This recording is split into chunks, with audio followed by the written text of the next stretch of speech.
Oh, well, that's where the conversation's going. I have things I don't want to talk about then.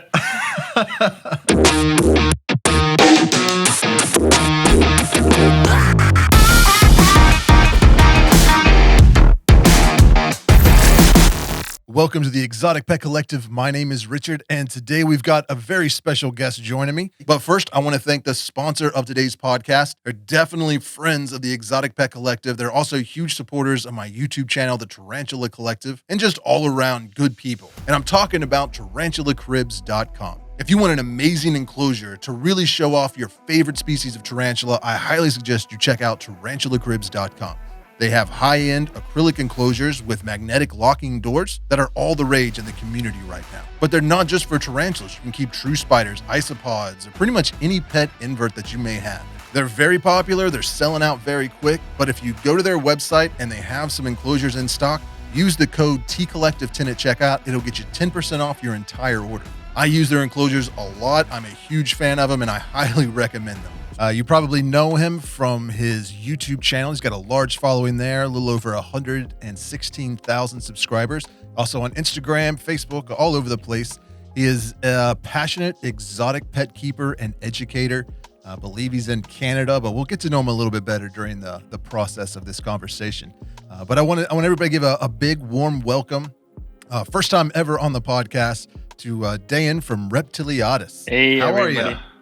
Good. Thanks, Richard. Thanks for having me on. It's a pleasure. Did I pronounce your name right? Dayyan? It's actually Dion, but that's okay. Dion. Okay. Yeah. It's not an easy name. As soon as I said it, I was like, I don't think that's right. That's not how he says it in his videos. That's totally fine.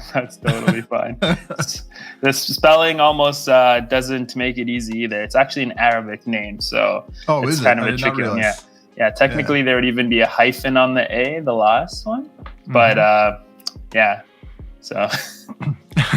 Well, thanks for agreeing to come on. I definitely appreciate it. Oh, my pleasure. How long has it been now that we've been planning this? If anything, you're the patient one. We've been chatting about doing this, and I guess our schedules just weren't aligning, and a whole bunch of other things came up. So really, the pleasure is mine. It's awesome. I'm happy to be here. Yeah. I like doing the podcast. It's a lot of fun getting to talk to people like you and the other guests that have come on, but it's also not it's not like the highest priority thing on my list to do. You know what I mean? Like, I enjoy doing it, but it doesn't, it just, I don't know. I'm not trying to like slide it or anything like that. It's not, what's the right word? Essentially it doesn't generate very much revenue. So it's like, I gotta kind of put things that are going to pay my bills ahead of it. But of course. I always miss it when I miss a week or something like that. Yeah. But it's a lot of fun. Yeah. Like I'm seeing a lot of creators are getting into it as well. And for the right reasons. It's a nice way to have like just informal conversations, talk about, anything essentially. It doesn't even have to be niche talking about what we're all doing with our channels, but yeah, it's fun. So I'm glad you're doing it. Yeah. So you are in Canada. Is that correct? Oh, I am. Yes.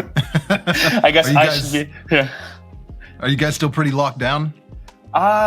So I'm in Ontario. That's the province I live in. And I would say it's not even arguably, it's been the worst province as far as COVID goes.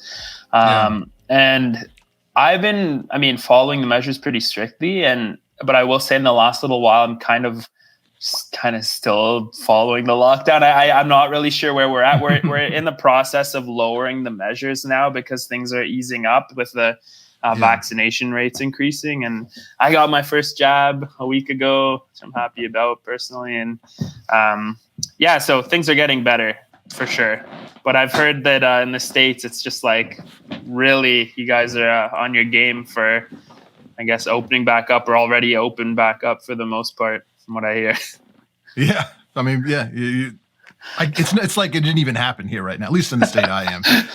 I went to, where did I go? I went to a coffee shop and like had my mask. I'm fully vaccinated, but I know a lot of places, they don't care. They're like, whether you're vaccinated or not, you got to wear a mask to come in our business. So I grabbed it. And I walk up and kind of peek in the business before I actually enter, just because they didn't have a sign on the door and nobody was wearing masks, just kind of hanging out. And I'm like, okay, I guess COVID is over. See, that's alien here. Like, I can't even imagine that. We sometimes get the opposite where you'll see someone like try and go in somewhere and they're like, oh, I don't want to wear a mask. And they're like, no, you can't come in. But yeah, we're definitely not there yet. I think up until a week ago, you couldn't buy clothes at Costco because it was deemed non-essential. So now I think it was last Friday that things kind of open up more, and they're just like lines going into different stores. Is like hour-long lines to get into clothing stores and things like that because you can buy that again. It's wild. Were pet stores considered essential? Yeah, they were, but a lot of them were operating through like the curbside pickup method. So you actually couldn't enter the building or the enterprise or whatever you want to call it, establishment. That's the word I'm looking for. But you would just phone in, and then the associate would come out to like a table with a portable terminal, and you would pay and give you your stuff, and then you'd be off on your way again. So yeah, it's been pretty serious. And I mean, our cases were pretty high. Like back in middle of February, I don't want to make numbers up, but I think we were like averaging 14,000 cases a day or something. So it was like really bad. And we're down to like, I haven't looked recently, but it's like maybe 100 or 200 or something. Hopefully that's still the case, but yeah.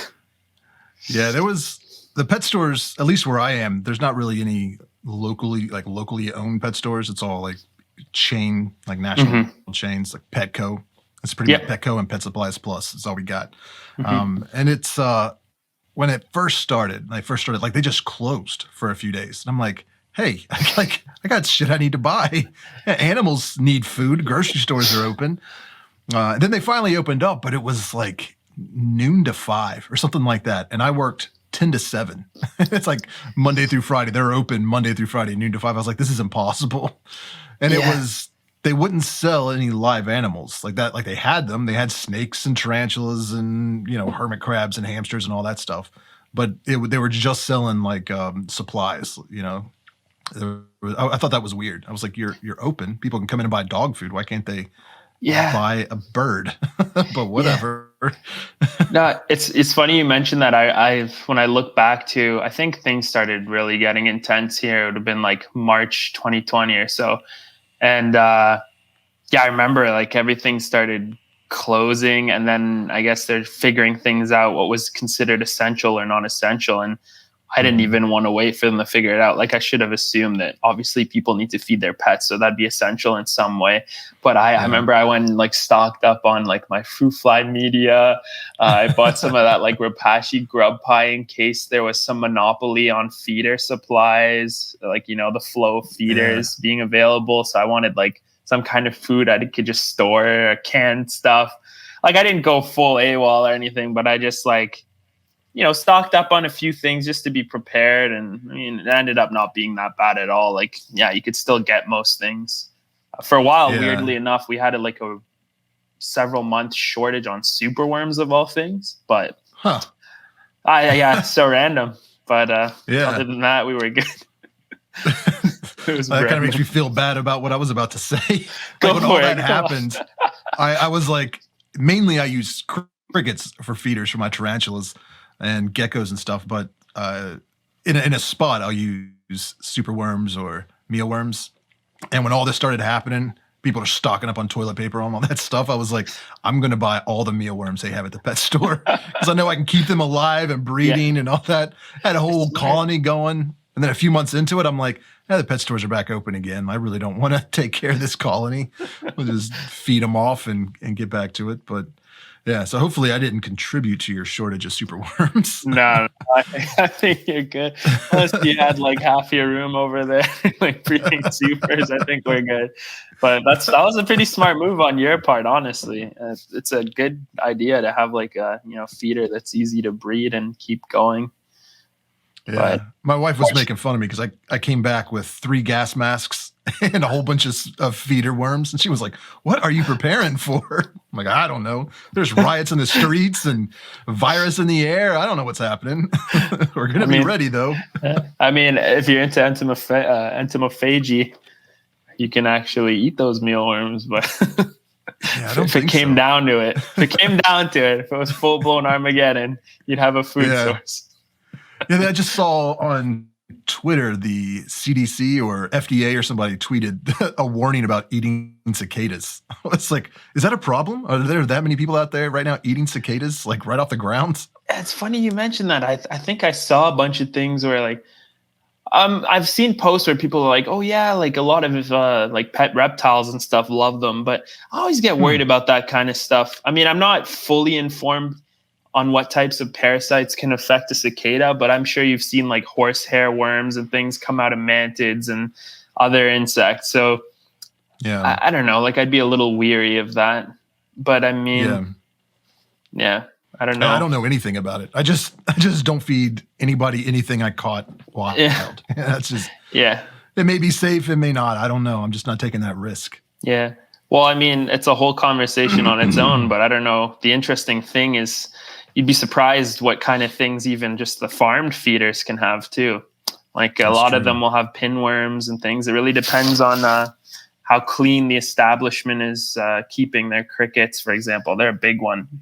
I've had a few friends like test their feeders and there's like pinworms in crickets. So there are a lot of people that like once in a blue moon will do, I mean, well, first they'll do fecals maybe annually or every 2 years. Cause yeah, even like a captive bred animal can have these parasites just from eating farmed raised feeders. But it's I don't think it's like that common, but it happens. And I think it's another reason why gut loading is so important too. I don't know how much of that would flow through, but if you're feeding some gut load fruits or veggies that might be a little bit, how do we put it? Like have properties that affect parasites, and it might flush their system a bit too. You never know. Yeah, I feel you. Do you use crickets a lot, or do you stay away from them? So I should say Canada, and there's some great things about Canada, and then there's some things as far as the hobby goes that kind of stink. So actually, roaches are illegal. You can't keep. I should be more specific. There's like 3 kind of roaches I think that are legal. There's like the Suriname roach, if I'm not mistaken, that little tiny one that's like parthenogenic. I think it's because it's just in so many greenhouses at this point that they just like it's legal. There's like I think the German roach, but no one wants to culture those because they'll just get in your house. Yeah, and then something else, some Australian roach, I think. But like dubias, we can't even have dubias. A lot of people have them. Sense. Yeah, I would argue the same. But I mean, yeah, like there are people that have them. It's like a whole like underground. Oh, I don't know, hush hush. Let's do what you want, I guess. But yeah, unfortunately, they're illegal. So sorry, I digress. But yeah, so we're pretty much left with the popular feeders. You just got your superworms, mealworms, phoenix worms, butterworms, waxworms. What am I missing? I mean, your mealworm supers, did I say those? And then, yeah, your crickets. So I would say the most animated feeder insect you can get is a cricket. So if you have anything that likes a good chase, like, or that's really only receptive to that type of response, yeah, crickets. So I have a lot of animals that eat crickets. Like I'd probably go through, let's say like 1,000 or 2 a week at least, most of the time, maybe a bit more. But yeah, like I use a lot of crickets. I at one point I used to just have a huge container and store them all in there. But now that I'm close enough locally to a few places, I've kind of changed up my routine. I just get them as I need them, and then I'll gut load them overnight or maybe 2 days, and then go back again if I need to for more, instead of storing like too many at a time. It just takes up less space. So you don't breed your crickets at all. You just buy them? Oh no, not a chance. I think like sure, if you have a ginormous operation going, like it could be worthwhile.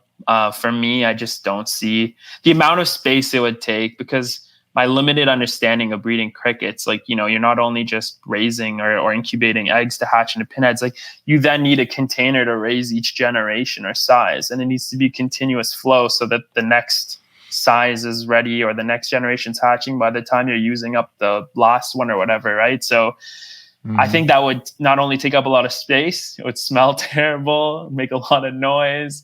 I'd rather just buy them as I need them. Not the type of feeder I'd want to breed. If dubias were illegal, I'd be all over those. But yeah, not the crickets. I do the same thing. Like I tried breeding them for a while, and just the smell and the hassle. I mean, I ended up spending more time on breeding the feeders than I was, taking care of the actual tarantulas and scorpions and reptiles. So I was like, I didn't get in the cricket hobby. Like, what am I doing? Cricket hobby. And yeah. And I catch not a lot. Occasionally, I get exaggerating grossly there. Occasionally, I get a comment from somebody that's like, "You shouldn't be feeding your tarantulas crickets because they have some crazy parasite's going to kill off your entire collection." And it's like, I mean, I've been feeding them crickets for 20 some years, and I haven't had any issues yet. But yeah. It is interesting when you hear that. Usually, somebody will put out a video about something died or got sick because of a cricket, and then everybody's anti-cricket. But I don't know why. I find it very easy to just be able to go to the pet shop, get a couple hundred of them, whatever I need, bring it back, and like they're only here for a day or two. Like bring it back, gut load them, and then I feed them all out, and then I'm all out of crickets until I need more. Yeah. Well, I think. Oh, I'm sorry. Go ahead. I do keep mealworms kind of going just in case somebody needs something before my next trip to the pet shop. But yeah, and to give my leopard geckos seems to appreciate mealworms a little more than crickets.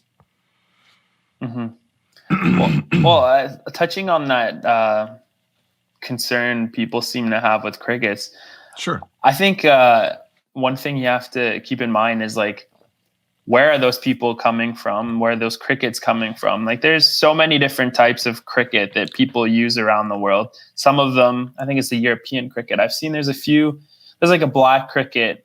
I think it's a European field cricket. I could be wrong. But for example, I've seen people that just kind of blanket sweep crickets. They'll say, oh, they're also like, they're aggressive or whatever. Like there are a few types of cricket that actually are pretty aggressive and can bite your animal and things. But like the house cricket, they're fine. And again, it also ties into where your source of cricket is coming from.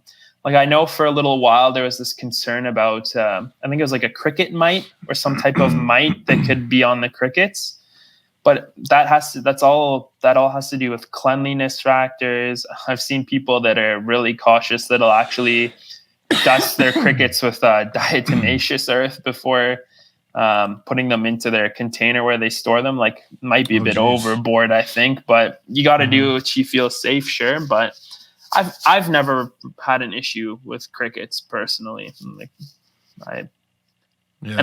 like we discussed before, like I said, I like that they're so animated. Like you can really instigate some interesting behavior out of your animals, right? Whether it's like a tarantula that responds to vibrations or something. Like a mealworm, sure, it can like crawl across and drag its abdomen or whatever, but like a cricket, it's going to do all kinds of things to have a really cool feeding response out of your pet. Yeah. I've heard some people talk about what you just mentioned, dusting with the diatomaceous earth. It's a weird word. Yeah. I can read it. I don't know if I could say it. But I was actually listening to a live stream from Russ over at Aquarimax Pets. Yeah. I don't know if you, and somebody had asked a question about using that in isopod enclosures to help with like fungus flies and gnats and stuff like that. And he was suggesting, and I may be way off, I feel like this is what he said, but I misremember stuff all the time. But he was saying that could be dangerous for the isopods because the diatomaceous earth or whatever can actually kill them. So I don't know if that's true or not, but yeah, so I would be careful using that with inverts at least. Yeah, so that's the thing. It's a tricky one because I'm not sure how it would apply with, how do I put this? Okay, I need to think how I articulate this statement. So the thing with diatomaceous earth, it's commonly used to combat mites and things. So like people that keep dart frogs will usually lay their cultures in diatomaceous earth so that mites can't get into them and things like that. And so on a very microscopic level, it's like very abrasive and sharp, but it's actually something people use. Like if you go to a health food store, you can actually buy edible diatomaceous earth that people will like put a spoon of in their smoothie. And I think in some weird ways, it's like a detox. But yeah, it's actually edible. You can buy food grade diatomaceous earth if you look it up. So I don't know how that translates in that. Yeah. But for those types of invertebrates, it's abrasive, and I think it kills them through dehydration. So they're getting cut a little bit on a very small scale. and it just, it sucks the moisture out of their body. So I think that's exactly what the concern would be with like your monkai and the baby isopods that comes to mind, and the others. And if they breathe it in, if it like gets into the spiracles and stuff, I think that's the concern. But then at the same time, like people will, even myself included, will like systematically dust fruit flies with the diatomaceous earth before pouring them into the new culture, to kind of make sure that there's no mites on them, to try and limit the transfer of those little mites. I don't know if they're like grain mites or what they are, but like they're so hard to keep out of fruit fly cultures. And once they're in there, they start consuming the media and they very quickly outcompete the flies. So that's why it's a big thing with those. But anyway, I don't know. Yeah, it's true. I think if you were going to dust your crickets with diatomaceous earth, it'd be the sort of thing that you do it and then you give them like a day to just chill and groom themselves off before they get fed to any tarantulas or something. If I'm trying to imagine how someone would practically do it safely. But again, I think if your crickets are coming from a good source, it's not really something you have to worry about. Yeah.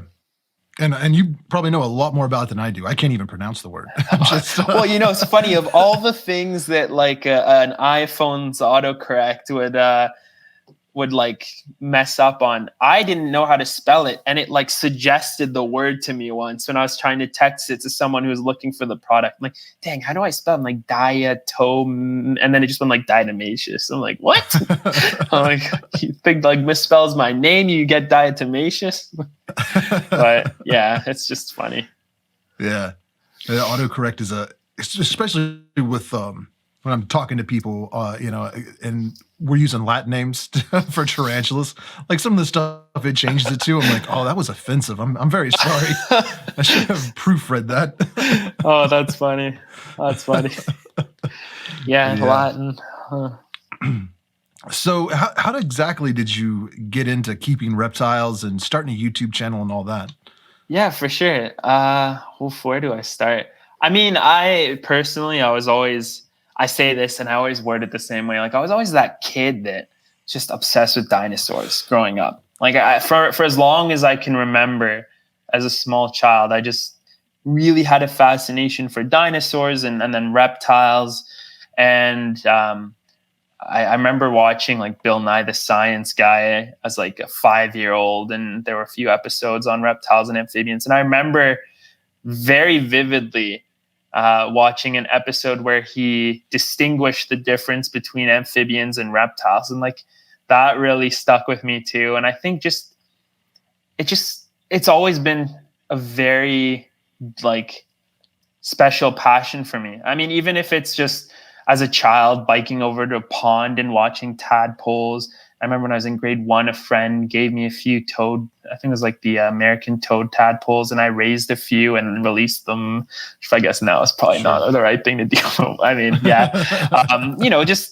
There was always, I guess I always had this love for these types of animals, and I consider myself very fortunate that my parents and my family were very supportive of that. They sort of were like, I want to say like a gaslight, but they really, they allowed me to indulge in it and explore that passion and have it kind of bloom into what it is now, so to speak. But as far as the YouTube, my parents were also like that.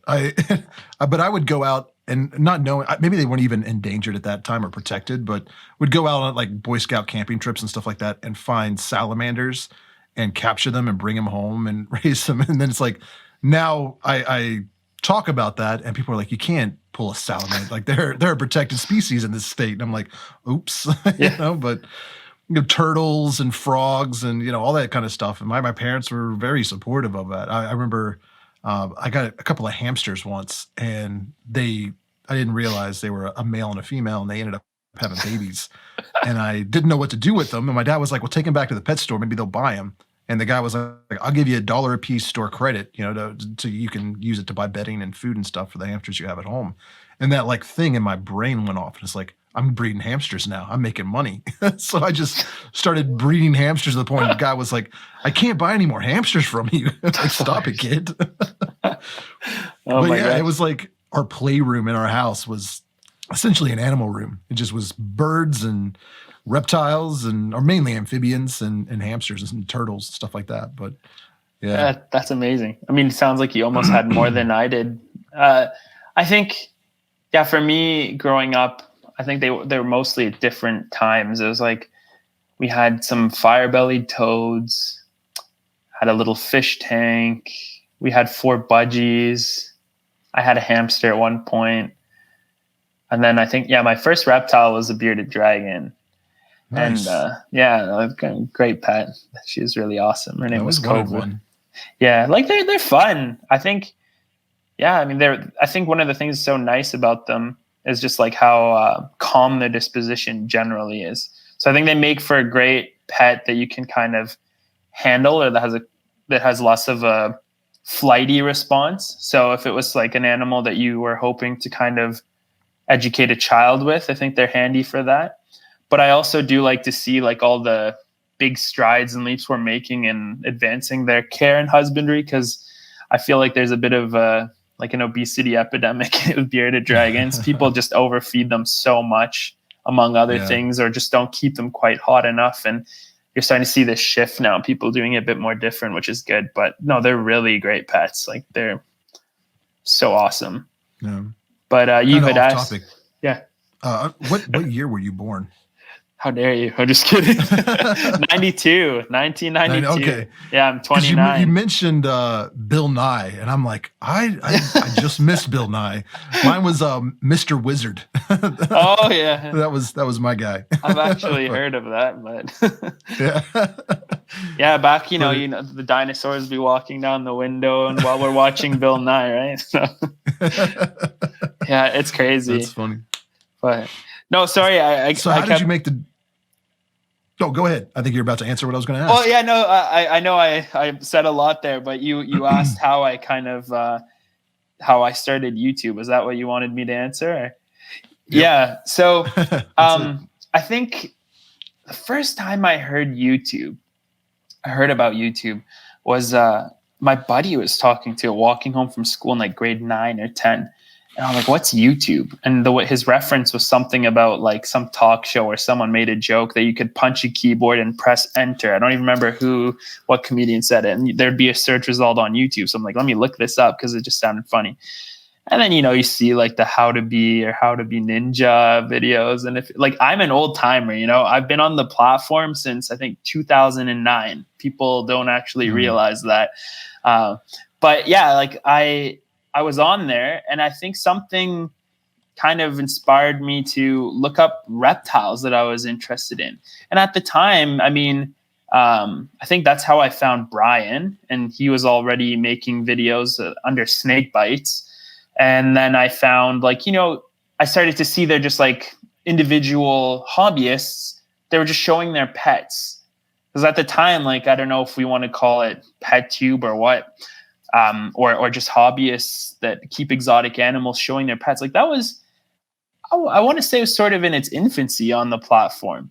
And most people, like, I can remember in my head, I picture it being in better quality, but like the cameras are so pixelated, like everything was just, I mean, I was using my mom's like Sony Cyber Shot or something to film my first few videos, and I leave them up. Like, you can, I beg you not to, but you can go back and see my first few videos, and I leave them there. Not only, I mean, I can make them private for myself to still see them, but I leave them there because I always get comments from people saying like, oh, like, your videos are so nice, and that's very flattering and kind. But I'm like, go back and see where I started from.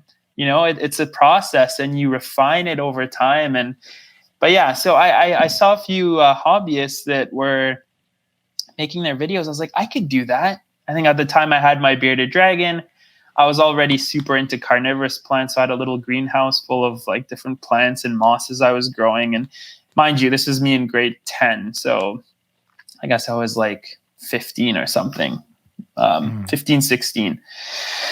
And yeah, so I think the first YouTube channel that really inspired me, the girl's name was like I think her user was like Caterpillar Giraffe or something. She had a YouTube channel, and it's like snowboarding videos. And then she had a black and white tegu, a chameleon, and some other critters. And so I was really inspired by that. And I just started like uploading little random videos, like these are my crested geckos, and just like feeding them. And there was no method behind the madness. Like I didn't understand what the algorithm was at all. Like I'd post like 3-minute videos. There was no start and finish. It'd just be like a clip. Sometimes I wasn't even really editing anything.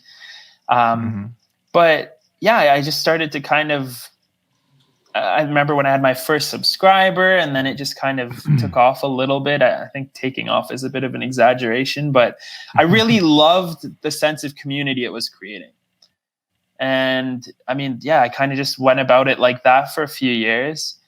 And I went overseas, a few other things. I mean, I can elaborate on that, but other things just like happened. And I kind of took a big break from YouTube.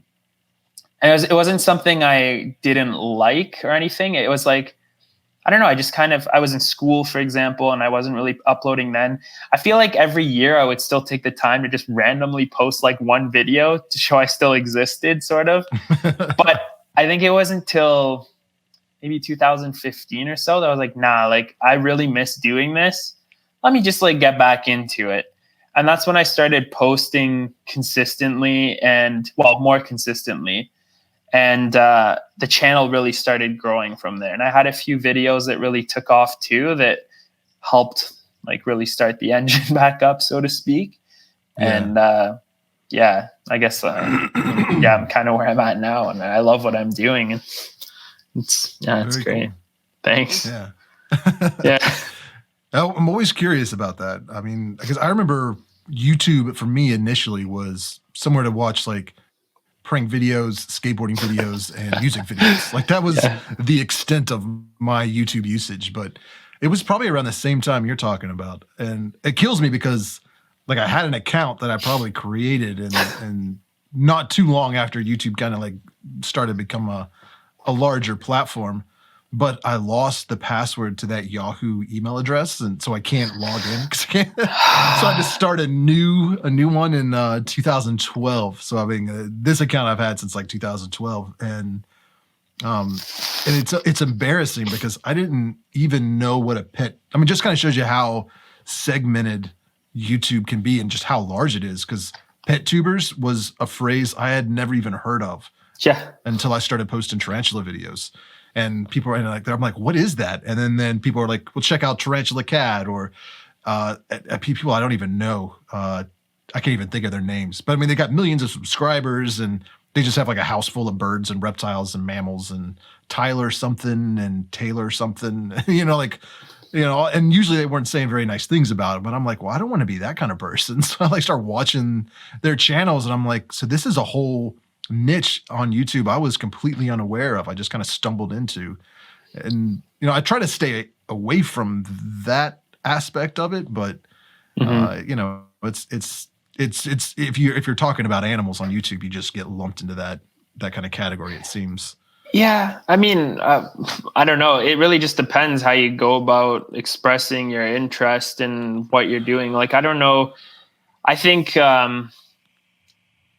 it's tough because I think the category you describe, it's like people that keep animals and make videos about them. That tends to be called pet tube. And I think that the negative connotation comes from, I guess, individuals or mistakes where people give, bad care information. And that ties into the immense responsibility that we all have with our platform, with our audience and the following we have in ensuring that the information we're delivering to our audience is accurate and credible, because people not only look up to us, dare I say, it still kind of blows me away. And I don't know, I always try to like carry myself with a sense of humility but like people do look up to us. And so if you're giving false information and people implement that in the way that they care for their pets, that's obviously going to give that label a bad name, right?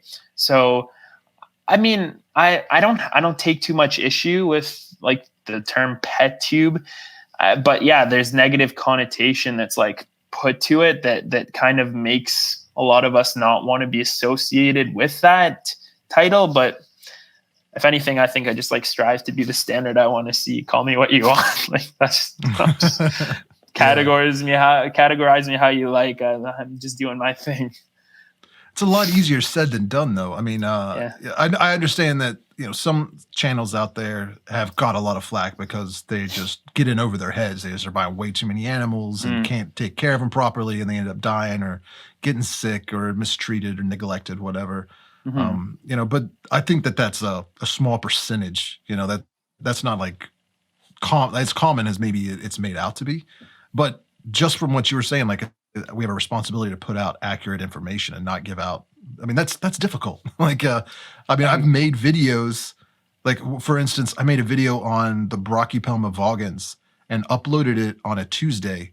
And like I had already edited and everything, set it to upload on Tuesday, and then Monday afternoon they released a paper reclassifying it as Tillicatl. It's like, I'm not recording this whole damn thing again. Like, as soon as you said that, I knew you were going to bring up the taxonomical reclassification. Yeah. Oh man, yeah. I've definitely made that mistake. I think I did a collaboration with Petco Dark Den a few months. Well, I guess it's been a while now, and I think I somehow brain farted and I called the T. albopolosis. I still call the species name albopolosum, and it's not sus. Like things like that. Like, oh, come on. Yeah. But yeah. Well, I mean, you're right. It is challenging. For me, if I were to share it kind of the way I go about it, I think it's always kind of been my angle, so to speak, to like, I share everything I do just as a hobbyist, and I want my experience to be very humble, and I'm using that word a lot, but really it's important in what I do. Like, I don't ever preach to be like someone who knows everything. So I want people to understand that I'm capable of making mistakes. I'm sharing my experience with my audience, and I am capable of making mistakes just like they are, just like any of us are. But then I also make a big point out of like sharing how I try to rectify or fix those mistakes when they come along and happen. And I think that goes a long way. And also the way you deliver that information too. Like, there are ways to say something where it's like, you know, this is how I do things. Because another thing you find with our hobby is that there's always more than one way to do something right. And even with pet care, you know, there's some animals that there's many successful ways you can keep and even breed an animal. And so sometimes you find that there's a group of people that think one way is a lot better than the other, and they might try to kind of push that on you or judge you for doing it differently. And I mean, yeah, that happens. But again, that ties into like, well, how are you expressing the way you're doing it? Are you saying like, no, this is the only way to do it? Or are there multiple ways? This is my way, and this is how it's been working well for me. Oh, well, look, now I ran into this issue. Hey, guys, I would suggest now we don't do this. So you're like taking them along for the journey, and you're always growing and improving too. And I find that when you carry yourself like that, it's pretty easy going, and you don't run into too much difficulty and drama. Yeah, I agree. And I do the same thing. Like I point out a lot, like, I'm not an expert. I have no degrees in biology or science or anything like that. Like, I'm just sharing my experience. But for me, I think that's the most effective way to teach people. Like, if somebody is just sitting from a seat of authority telling me you have to do A, B, C, and D, like, I mean, I guess I just have that thing in my brain that's kind of messed up. And when somebody tells me to do something, it's like, well, I'm going to do the exact opposite. Or like, screw you. Don't tell me this stove's hot. I'm going to touch it and see if it's hot. But if I see somebody touch it and burn themselves, I'm like, okay, I'm not going to do that. I'll learn from their experience a lot. I learn from people's experience a lot better than from being told what to do. So it's kind of how I try to, I'm like, I'm going to show you what I do and why I do it. But I'm not an expert. I'm not telling you should do it this way. And sometimes on Facebook, I'll see, like, I'll get tagged in a post and somebody's like, well, Richard said you have to keep this species like this. And I'm like, whoa. I did not say that. I just said, this is how I do it. You find your own path. So, you know, it's kind of like what you were referring to, that responsibility. Like, sometimes you don't want it, but it's people push it upon you. Like, well, we see you on a screen, so you must have some sort of authority and knowledge that we don't possess. And it's like, we're just hobbyists, just like you. That's a really interesting way to put it too. Yeah, it's not something anyone necessarily asked for. It just kind of happens when you grow that audience. I mean, yeah, it's true. When you have that many people watching, you're bound to get quite a few that decide or figure what you're saying is always right. So it's important to pay attention to, for sure. Yeah. But I still struggle with, like, I just came out with a video that was top 10 strange facts about tarantulas. And I spent days, like looking stuff up online and making sure I had multiple sources for something that seemed a little too crazy. And I felt very confident in the video, and I put it out as it's premiering in real time. I'm getting messages from I don't know if you know Martin from Bird Spider CH. Yeah, he's like, yeah. He's like fact checking me as the video's premiering for the first time. He's like, yeah, that's not true. Here's an article where this was disproven, and I'm like, oh, gee, like But I'm like, well, look, I've got National Geographic and Science Daily and all these scientific publications, and he's like, yeah, but that was off. Like, if you had looked a little bit deeper 1 year after those articles came out, another scientist or researcher disproved it, and that just hasn't got. And I'm like, well, I guess I'll have to make another video and you can always make correct those mistakes. If whatever you want to do. It's interesting. Yeah, there's always something. I find the tarantula hobby too. Like, I'm someone who likes to collect literature. And I kind of kick myself because I know that anytime I buy a book, like in a year, there's going to be some taxonomical revision, for example, that just changes everything up, and then the book's just like wrong.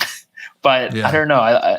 It's also really exciting to see all the changes being made. But yeah, I mean, I guess like that's always going to happen, right? Like the amount of videos I've called an animal for what it was at the time. If the Latin name changed, sure, I could say that's wrong now and as an example. But yeah, I mean, like you said, maybe it's a fun opportunity.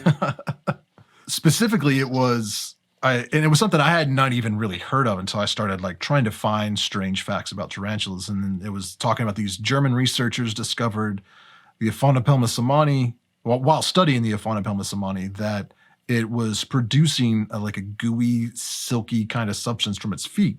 Essentially like webbing from its feet. And I was like, that's fascinating, but it also sounds ridiculous. Like, why have I not heard about that until just now? So that's when I started trying to find other sources that are confirming it. And there were multiple stories out there from different publications, like scientific publications, talking about this research. And I was like, all right, this is a solid fact. It's like, and it didn't matter how much research I did, or how much time I put into it. You just missed that one more recent paper that came out. A lot of times you can't find them even by Googling them, though, because they're like hidden behind a paywall on some academic website or something. And it's like, I try to put out good information, but I make mistakes. And sometimes, when you're fishing in a murky pond, sometimes you pull out some nasty stuff, Yeah, that happens. And I think, again, like people have to, how do I put it? Like at a certain point, like people have to decide whether to be, I don't know if the word's compassionate or understanding or not. And I mean, I think if it's important to you, then by all means, it's always helpful to, like, I've made mistakes that I thought were bad enough. I just pinned a comment right away. I made like a tutorial on creating a paludarium, and I planted some aquatic plants in the pot that came in, and they have sort of like honestly, it looks like fiberglass insulation that's wrapped around the roots. And I guess because I purchased them like that and they were in the gravel, I assumed it was fine to leave them potted because then they'd be weighed like down. And people right away are like, your ammonia is going to go through the roof. Like, you got to get them out of that. So I just made a comment, pinned it right away to make sure no one else would follow that mistake, saying, hey guys, thanks so much for your advice. This is not the thing to do. So, I mean, if it's important enough, you can do that. Or like you said, you could make a video about it after, but these things happen. Like, it's, if anything, it's a funny myth or something in your case, like, or something that was debunked. But I mean, I can't blame you for not having access to the academic paper or whatever. So it happens. Right. And just to be clear, like I am not bashing Martin at all. Like I'm very appreciative that he was just like, hey, just let you know that's not actually true. That's not a fact. And explain it to me in a very kind. I mean, he's a very nice guy, you know. So it's I appreciated him kind of fact checking me. And I'm actually glad there was only like 2 out of the 10 that weren't necessarily 100% true. So you know, and I'll definitely go back but if it was like a care, you know, I'm saying you should keep it at this humidity or in this type of enclosure, and that was way wrong, then, you know, I would definitely do that right away. But one of the goals for my channel is to kind of like attract people into the hobby. Sometimes, and like I don't want to be like clickbaity and sensationalizing stuff, but I'm like debating in my head right now about how to handle this situation, because it's like, I said that this is a fact and it's been disproven, but it's also kind of like it's not going to hurt anybody. You know what I mean? Like whether or not a tarantula can spin web from its feet isn't going to lead to bad husbandry or care or some, you know, a tarantula dying. But it may make somebody interested enough in tarantulas to maybe start keeping them or researching further and then being like, oh, this was actually not true. So I mean, you know, it's kind of a thin line. Yeah. I mean, like you said, it's not like super important. Who knows? Maybe down the road, you'll be doing like a debunking tarantula facts or myths, and it can find a place in that or something if you need it to. But yeah, you're right. No one's going to like take care of a tarantula wrong because of that. But yeah, it's true. Tying back to what you're saying with Martin, like it's really nice. It's one of the other things I love about YouTube too, is like the supportive community for the most part that we have with each other. And it's so neat to like get to know all these different people. Like I had the pleasure, I guess it's almost been a year, which is crazy to think, or quite some time, that I was on Martin and Kat's podcast too. And they were really fun to chat with. We were talking about like power feeding and things like that. And it was just an interesting conversation. So yeah, Martin's a nice guy. It's cool. Yeah. I usually the only time he and I talk is when we are discussing mistakes that I've made in my videos. He's a good resource to have. I was joking around. I was like, I'm gonna just start sending you my scripts before I record for you to fact check them. That's funny. Yeah. He has some cool content too. Yeah, he does. He's just extremely knowledgeable, you know? It's like, and I try to direct people to his channel a lot. Like anytime they're asking extremely scientific questions, or, you know, I'm like, I'm not the guy. Like Martin's the guy. Go check out his channel. Like that man's like a scientist. He's a researcher. He knows what's up. Just some guy with a camera and a bunch of tarantulas in my basement. But yeah. But I agree. And that's kind of part of the reason I got this podcast going, was so that I could start having conversations with people like yourself, or you know, other people in the exotic pet hobby. Because I'm very antisocial, I guess is the best way to describe it. Like, maybe this is a great job for me because I can just stay in my basement, make videos at home, and not have to interact with the public, you know, outside of something that I can control. You know, like you can only talk to me through emails or messages or comments. You know, it's like I can just ignore stuff if I don't feel like interacting with people. But I was noticing, like, I didn't have any relationships with like pretty much any YouTubers or anybody, you know what I mean? Like, except with the exception of Alex from Tarantula Haven, and Patricia from Tarantula Heaven. Like, those were kind of my 2 friends in the YouTube space. And then I started getting to know some people in the UK, and it was actually Tarantula Cat reached out to me. It was just like, do we have a beef? Like, do we not like each other or something? I'd be like, I technically no, I guess not. So, it's just recently I started like having conversations with her, and you know, and you, because she kind of was like, you should really talk to him. He's a very nice guy. Oh geez, that's kind of weird to say. Yeah, but it's, you know, and like Adam Wick from from Wiccan's Wicked Reptiles. Like, I really great. Like him a lot. Yeah, you know? He's really nice. I never would have talked to him if I didn't have this podcast to be like, hey, will you come on my podcast? It's kind of like being a kid and your parents buying you a trampoline to put in your backyard so your kids will want to come over and play. That's a great analogy. Oh, it's true. It's a great way to network and build friendships too. Yeah. And I meet some pretty interesting people. Definitely have to get Tarantula Cat on here sometime, because she and I have an interesting history. I think it'd be fun to talk about. I look forward to watching. That'd be cool. Yeah. It's one of those, I don't know how it is in Canada, but obviously the United States is very tribal right now. Like you're either like this or you're like that, and there's no middle ground. And it's like, it's not just politics and religion. It's like everything, and the tarantula hobby as well. And for a few years there, it was, you were either on one side or the other when it came to this line that got drawn down the middle of the hobby, and we found ourselves on opposing sides, even though we had no beef with each other. It just, we were friends with people that were, on opposite sides of this conflict. That was just ridiculous and stupid. So, which is all done now. Just waiting for the next one to pop up, I suppose. But I mean, gotta love it. Yeah. Yeah, I don't know. For me, I personally, it's not something you can always do, but I like to think I try to mostly just stay clear of any of that kind of stuff. But maybe it's the Canadian in me. I don't know. I'm just kidding. But yeah, that's a good point. Just say sorry and duck my head. Like, no. Sorry. I purposely said it like that, just to be clear. Oh, yeah, buddy. I don't know what this is about. I don't know what this is about. I'm just gonna ride my moose. No. I was joking with Adam about like my real exposure. Well, when I was in college, my best friend in college was from Edmonton, Alberta. Nice. And, he kind of taught me we would sneak across the border to buy beer when we were 18 because you couldn't get it in the States till you're 21. So, oh, yeah, right. He kind of taught me, so that was like the only time that was my sole Canadian exposure, I guess.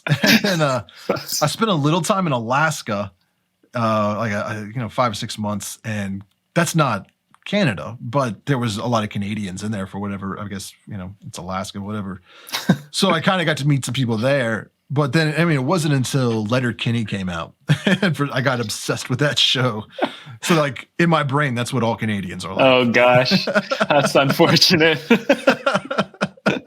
Yeah. Well, that and Peter McKinnon. I got hooked on his YouTube. So I was like, oh, they're either like the guys in Letterkenny or they're like Peter McKinnon. That's all Canadians. All right, fine. It's terrible.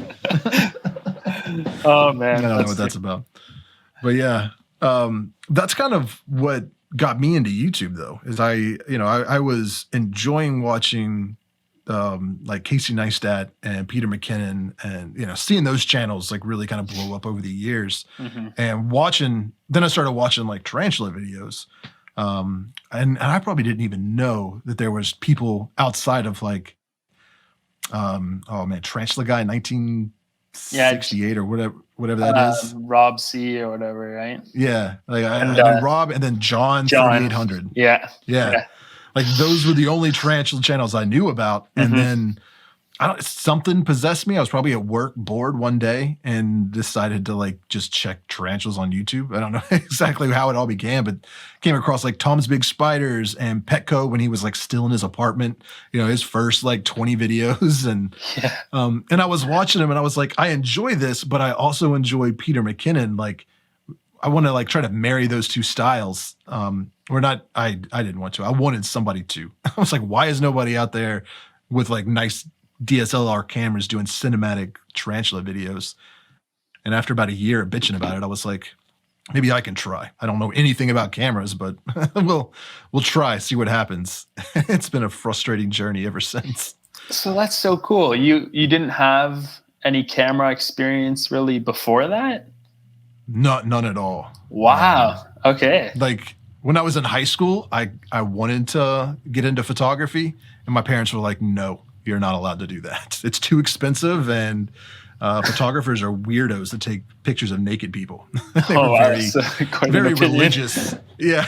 Okay, they were just afraid I was going to start taking pictures of naked women in high school and get in some kind of trouble. So, yeah. Now, if only they knew. Their big thing was...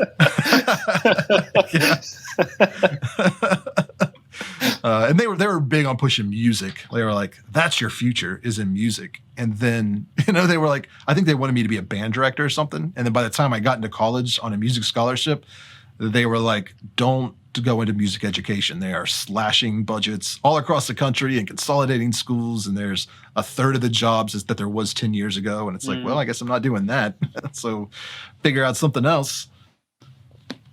I'm all tangled up here. But yeah, so that's my first few videos I just did with a Samsung smartphone.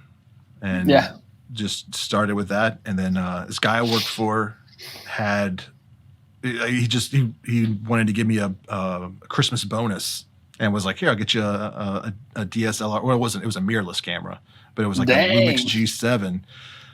Well, I mean, you got to understand that where I was working, like our job was to find stuff extremely cheap, like on eBay or like we just bought stuff really low and then turned around and sold it. And for a profit. So he found a used Lumix G7 somewhere, probably cost him like $300. I mean, it wasn't nothing that big, but it was a nice enough camera that, I had to learn ISO and aperture and, frame rates and all that kind of stuff, and just started down that rabbit hole. And now that's a special camera. Yeah, it's all I use now. I think everything's Lumix except for one camera. And that's just, I don't know, brand loyalty, but it's like, that's what I started with. It's what I know. I'm afraid to switch to something else.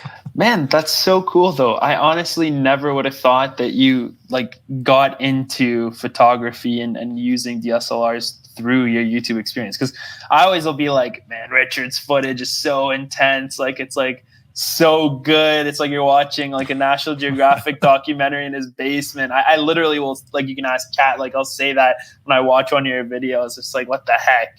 And and just to know that was something you learned about doing through that. I just assumed you had maybe not a lifetime, but years and years of experience using this type of gear. You have that one. I always think it's so intense, that one new lens, it's like a photo lens, or what is it? The probe lens. The probe lens. I'm like, what is that even? You're going into their burrows. It's like you just have alien technology at this point that you're using for your videos. It's so cool. Yeah, that was actually the guy that got me the camera, was the first one that showed that to me. He was like, have you seen this lens? It'd be perfect for what you're doing. And I looked at it and was like, that's almost $2,000. There's no way I'm going to get that. It's cool. And then actually Peter McKinnon did a video on it and was just talking about how it's very cool, but extremely impractical. It does one type of shot and, it does it really well, but how often can you use something like that? And in my head, I was like, every day. Yeah. That's exactly what I needed for. Literally. So I started saving up for it. Yeah. And finally got one and was like, I'm going to regret this. I have a feeling I'm not going to get the I mean, it definitely hasn't paid for itself yet, but I use it all the time. It's one of it's my third most used lens. I really enjoy it. Oh, it's too cool. It's funny because it really just depends on the individual and the style. For me, I always tell people, I don't know, sometimes I feel embarrassed, but I guess I shouldn't. I got to this point a few years ago where I was like, okay, well, I was considering investing in DSLR. I was looking at the Sony mirrorless also for a while. And I was like, well, here's the thing. For me, this is going to be quite a few $1,000 investment. And at the time I was not really making that much because I was just getting back into YouTube. So it was between that and I think I was looking at the Canon G7X Mark II, the typical camera everybody had. So I knew that the Canon wasn't going to do the close-ups for me. But if I wanted to do DSLR, I was not going to be able to use that kit lens to film a little gecko on my hand or something. At least not a close-up. So I ended up buying the Canon G7X Mark II for the vlogging aspect. Sure. And then everything else, I just use my iPhone. And honestly, it films great. You can do 4K, whatever. I think at some point I'd really love to upgrade to have some better quality footage. But I know that investment for the type of things we film, I mean, better than me for sure, it's a big investment. You're getting into the macro lenses and everything, and that costs a lot of money. But I'm comfortable with what I'm filming. So far, it's been fine with the phone, and I think eventually I'll start putting money aside for that budget. We'll see. I mean, with the cameras they have on phones these days and the software within them, it's almost easier to film with a camera than it is. I mean, with a phone than with an actual camera, because so much of that is, just the AI or whatever that they have in there. Just it makes it's a lot easier, and it looks as good and sometimes better, especially if you don't know what you're doing with the DSLR, because they're so complicated when it comes to a lot of the settings. It's like you got to figure that. I mean, if you go back and look through my videos, you can almost see where I started using that camera, because like all of a sudden there'll be like really bad autofocus where like it's pulsing in the background, or it's focusing on the enclosures behind me because they're more well lit than my face. So it's like I'm just all blurry, or like just the lighting or the coloring. Like there's some videos I have, my skin looks pink because I didn't know how to white balance the camera yet. It's just, I look back and I'm like, cringing at the quality of the video, but when I uploaded that video, I was like, this is the best video I've ever made. It's funny. So it's been a learning experience, just learning how to use cameras for the past few years. Man, that's so fun though. That's awesome. That's how you got to do it. And then you get to look back on it all too. Like that's one of the things I love about YouTube too, is like, although it's something specific and it might not be like the full extent of what we do in our lives, it's still like a nice way to like just go back and be like, this is what I was doing then, and learning about like. And for you get to, I guess, visually, if you wanted to, look back and see that experience of you learning how to use those cameras. That's sick. But there is definitely that law of diminishing returns, like, and I have fallen victim to that recently. It's like, you can buy a new camera and get some new lenses, and it will definitely pay off as far as like you get much better photos and video quality and can do some really cool things. But then like, it gets up to you're spending thousands and thousands of dollars on a new lens that is just marginally better than the lens you have, And it's like, kind of got to resist that temptation. Like, I don't need the nicest camera or the newest lens if the one I have is working fine. Yeah. Because it's a dangerous trap to get stuck into. I've done that a few times and regretted it. Like, I shouldn't have bought that. That was dumb. Well, and then that's it too. Like, I think a lot of people are intimidated by starting a YouTube channel because they think they have to make that investment. But I mean, I guess I'm living proof that you can just use a phone. And I know so many other people are too. I shouldn't make it seem like I'm the only one. Like, you really just need a phone. Like any phone, like you said, nowadays has a pretty good camera on it. So you can start there. And if it becomes a worthwhile investment for what you're doing, then by all means upgrade over time. But it's a good starting point. Tarantula Cats actually trolled me in a few posts on Instagram where I've like posted the camera with some crazy lens or some like elaborate setup to film something, and she'll just post an emoji of somebody holding a cell phone. I'm like, yeah, it's funny. That's me. That's too good. Well, like people will be like, "Oh my god, like what a nice photo, or a nice not photo, but like that footage. What kind of lens are you using? It's so close." I'm like, dude, like my iPhone is just in the enclosure. That's all it is. Like, and I mean, even now with the settings, you're not having to. I mean, I sound like I'm just trying to sell phones here. That's not what I'm trying to do. But like, you don't have to switch between different lenses. Like they have like the 3 lenses on them now, so you can zoom in and kind of go wide even, and it's handy. It's pretty crazy. Yeah. It's not bad.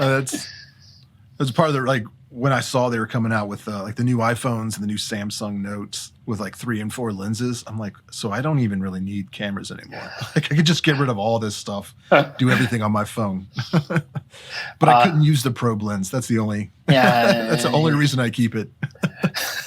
That lens is too cool for school. That's sick. But yeah. Well, I enjoy making videos, and I think it's fun, but sometimes it can be a little overwhelming and frustrating. Like, do you ever deal with, like, how do you balance because you've got a lot of reptiles. Like I've been, watching, I want to talk about it after you answer this question. Yeah. The last video you uploaded, but sometimes I'm just kind of amazed with how many different reptiles and other, animals you have in your collection. How do you balance taking care of them and creating content? So I wanted to, it's funny, I feel embarrassed that I did this, but I wrote it down and make sure I would just be able to say it smoothly. But yeah, so I have 42 lizards, 1 snake, 1 turtle, 14 frogs. And then, there's many, many tarantulas, isopods, and scorpions. So, yeah, like, are you asking specifically about like burnout per se, like with editing and like making videos and balancing it with like pet care and such? Yeah, I mean, we could talk about burnout, but what I struggle with the most, I think, is making content and getting it uploaded regularly and consistently, but also not doing that at the expense of my animals. You know, like they have to be top priority. Like sometimes I won't upload a video because it's like, well, I got to do rehousings and feedings, and I can't get that done in a timely manner and still produce content. Which is like something I think a lot of other people in, you know, other YouTube niches, they don't have to worry about that. Like if they're doing drone videos or, you know, tech reviews or something, they can just make videos all day and they don't have to worry about actually caring for the animals that we do. So I'm just curious. I was just curious how you balance that, where your priorities are as far as you know, between those two. Gotcha. No, thanks for clarifying that. That makes perfect sense. So I'm definitely like you. I think a lot of my creators, a lot of my subscribers and viewers know that, especially lately, just with a bunch of projects I've had going on, I'm a bit notorious for postponing a video. So I always put the animal care first. If I have too much going on, like with a rehousing, or I wasn't able to get to like cleaning enclosures on time, I will have to postpone my upload schedule. And part of that can have a little bit to do with, I will say, like I've fantasized about the idea of scheduling videos. But for me, like I'm not procrastinating, but like I always make my videos like the day before, or like it's a progress leading up to like the day before. And at best, I like have it uploaded. I'm like, wow, like that video is scheduled for tomorrow. Sweet. Sometimes I'm working on edits like the day of. If I know I have it at noon, I'll wake up at like 7 or 8 and I'll do a bit of last minute touch ups. So I'm bad for that sometimes. But like so I think it's important to distinguish, like, firstly, I have a lot of animals, not distinguish, but to be clear about. And I am now doing this full time. So since 2020, I have been doing YouTube, I guess I'll say, or I'm, I guess, a YouTuber. And so with that being said, it gives me a lot more time to take care of the amount of animals I have. If it were something I was doing on the side and I wasn't, doing a full time, if I had like a full time day job, I wouldn't be able to care for the animals the way they need to be cared for. So, I have the animals I have, most of them don't, for example, eat every day.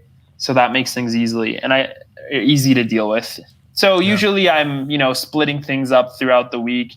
You would certainly know too with the inverts, they're pretty low maintenance. There's some cleaning and such that you want to do in the enclosure, obviously, and wiping things down and then replacing substrate and rehousings when they outgrow enclosures. But feeding, for me, I usually feed the younger guys every week, but for the adult spiders, depending what I'm feeding them, I actually usually feed mine sometimes every 2 weeks. That's just kind of how I've done it.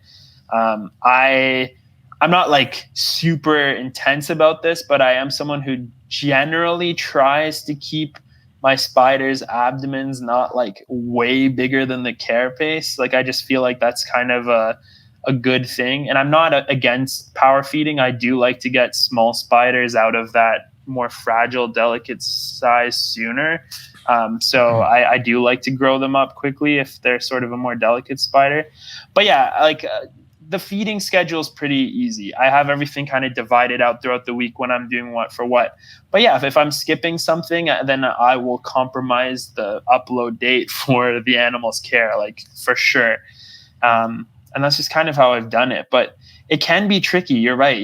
We're not individuals who just like we go about our lives and then we just post a video discussing something. Like our content is like we're documenting living beings that we spend so much time taking care of as well. So being able to organize ourselves a certain way to be able to manage time, like it can be challenging. I try my best to upload every Tuesday and Friday, and I made a joke about that last video or the one before. I was like, I said Friday, but like I knew I was posting the video on Saturday, so I just kind of smiled and had a little like Ken Burns zoom in kind of thing. But like that's how it goes sometimes. But I'm grateful that people seem to be pretty understanding of it. But it's nice to follow schedule when you can. Yeah, I agree. I feel like people that make YouTube videos, like especially doing it full time, you didn't get into this as a career because you're an extremely organized and punctual person. You know, like you'd be working in corporate America if that was the case. Yeah, that's fair. More creative kind of fly. Like I can relate. A lot of times I am finishing editing a video and uploading it and immediately making it public because it's like I'm just so far behind. And I realized watching your last video that we're actually upload brothers, I guess. Like I also upload on Tuesdays and Fridays. Yeah. And Fridays sometimes ends up being Saturday. Yep. I've had it become a Sunday too. And then you're like, oh my gosh, I need a video for Tuesday. Yeah. That's the worst. Like I actually I took a week off just because I've just been feeling like just total garbage. And I was like, I need a break. Like, so I didn't upload, but I still recorded, you know, I was just, so I have 6 videos that I just need to like edit, which in my head sounds like, oh, I'm ahead of the game, but it's like editing is like the longest part of the whole process. Like, you know, so I'm going to be out of town we're going to Virginia Beach for a week. Doing like a meetup and kind of hanging out Fear Not Tarantulas and shooting some videos there. So I was like really excited about that. But then I started looking at my calendar and I'm like, well, if I'm going to be gone, like I need to have uploads on those days that I'm not even going to be home. So I got to film, edit, and upload those videos now. So they're scheduled to go out while I'm out of town. And then I also still have the videos between now and then that I got to make. And it just, all of a sudden I felt really overwhelmed because it's like, I got to do all of this and take care of all my animals, as well as getting everybody prepared and set up for me to be gone. You know, that's the nice thing about tarantulas. I can leave for a week and not really have to worry about it too much. But before I go, I got to make sure everybody's fed. Everybody's got a lot of water. Yeah. Find somebody to come by at least once, you know, halfway through the week and check on the water dishes and make sure everybody's doing okay. But yeah, so I was just starting to feel very overwhelmed and was like, I know I can't be the only one that gets feeling like that sometimes. No, definitely not. And I mean, I've had moments where I kind of wanted to do that, and like lately I just hustle through them. I don't know. I mean, that's a whole other topic too. I always refer to it as like a creature, but the algorithm kind of freaks me out sometimes, and I don't like the idea of just like stopping for any amount of time just because I'm working so hard to try and like get my average viewership up, and I don't know. Yeah, it's tough. Like I would like to kind of create a backup of videos that I could have for these types of times. But again, it's just like a matter of doing that because it's so much work as well. Like I think a lot of people underestimate how much work we put into this, and it really is a lot of work. People think like, oh, look at these guys. Like they're just posting videos, must be nice. Like, dude, there's a lot of work that goes into that, like tons of editing. And I mean, I feel blessed. I'm so thankful that I get to do this. Don't get me wrong. Like I am truly just can't believe that this is what I do. It's so wonderful. Wouldn't have it any other way, but it is a lot of work. It can be frustrating when people kind of discredit it. And I'm not saying that happens often. It really doesn't, but kind of tying into whether it's the pet tube connotation we were discussing or there are people that kind of dismiss us, and that can be a bit not discouraging, but just annoying. But I really don't let that stuff like just brush it off the shoulder kind of thing. And I think that's partly because some people get their priorities mixed up and make content creation the priority over the animal's care and well-being. You know, because they don't want to miss an upload and they want to make sure they're keeping that algorithm fed. And a lot of times it's at the detriment of the animals themselves. But I actually, you know, even filming and editing, like that's only, at least for me, like that's only half the work. You know, it's also creating merch and, you know, maintaining a website and, you know, other social media accounts, like all the stuff that you do to try and kind of funnel people into watching the videos. You know, like that's a lot of work too. It's like, it's kind of ridiculous. Absolutely. I mean, for me, that's something I haven't I guess I'll say I've like dipped my toes into it, and I've had some merch created and such, and I am really happy with how it's doing and such, but I haven't done a whole lot other than that yet. So yeah. It's a lot to do. Like, I'm so impressed that, you have a few channels and you're doing all of this, because correct me if I'm wrong, like it's just you, right? Like, mostly that you're doing it all yourself. Me. Yeah. So props, man. It's a lot. I'm the same. Like, I'm doing it all myself too. Yeah. I tried to get my wife to help me out, and like Tom Moran, he gets his wife to hold the camera and do some of the filming. And I'm like, hey, you could totally help me out. And she like held the camera for like 60 seconds. It was like, this is way too complicated for me. I'm going to break it. I'm like, all right, I guess it's just me. Hey man, if you had that lens on it, I'd be scared how that works too. Like, what is this thing? Like, where does Yeah. And she struggles sometimes with her iPhone. So like, she's looking at a camera with all these different, fractions and ratios. She's like, I don't know what any of this means. I'd be the same. Just point it at me. But even then she's like, no, I can't. I'm too nervous. So yeah. Occasionally she'll pop up in a video. Like, she'll be in the background or something like that. She wants people to know she exists. She just doesn't want to be on camera that much. It's adorable. That's awesome. But yeah, somebody left a comment on one of my last videos and was saying like, I love your videos, but I wish you would go through with every tarantula and just put like the scientific name, like what species and genus it is on there. And I was like, that's a great idea, but that would add like another hour or two to the entire process. It's true. It's like, I don't know if that's worth it or not, Yeah, it's funny you mentioned that.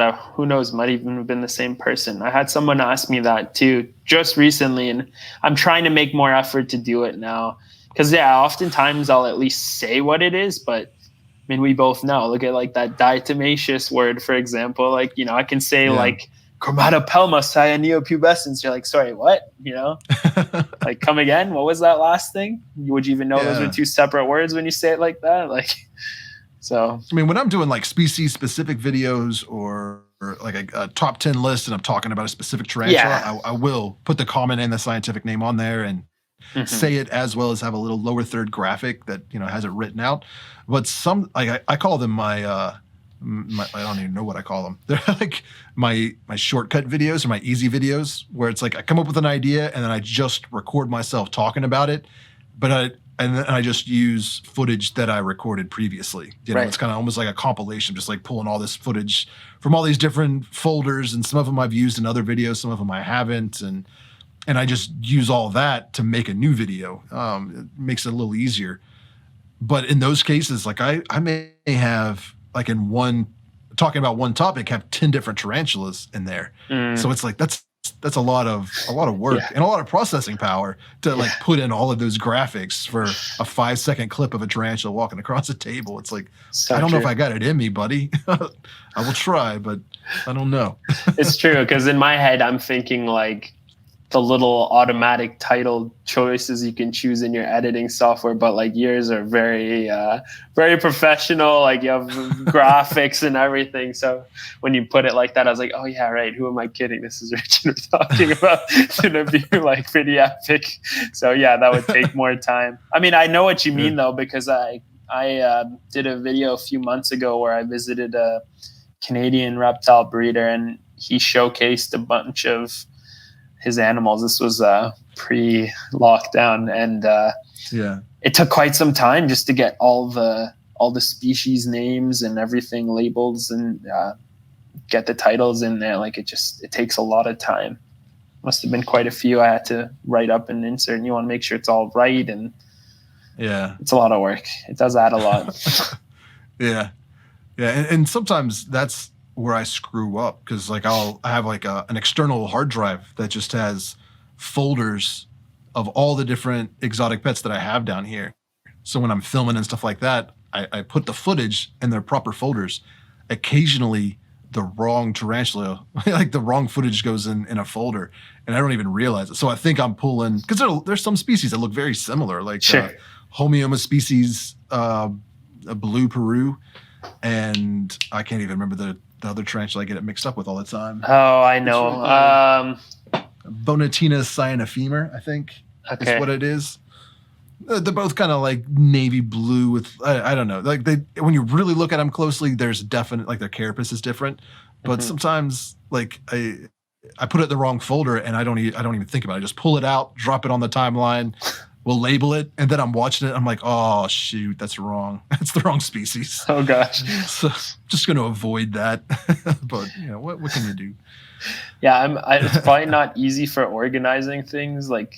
But I like will change the name. Not of every clip, but like I usually create folders for each video and just put all the files in like that, and then I store like my folders as like each project.